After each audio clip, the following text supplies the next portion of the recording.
Simba, you must take your place in the circle of life.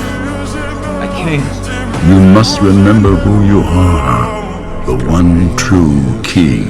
I'm sorry. I don't know how to be like you. As king, I was most proud of one thing, having you as my son. That was a long time ago.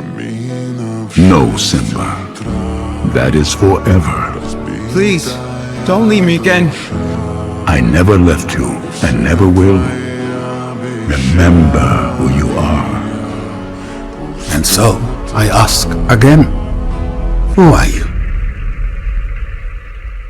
I am Simba, son of Mufasa.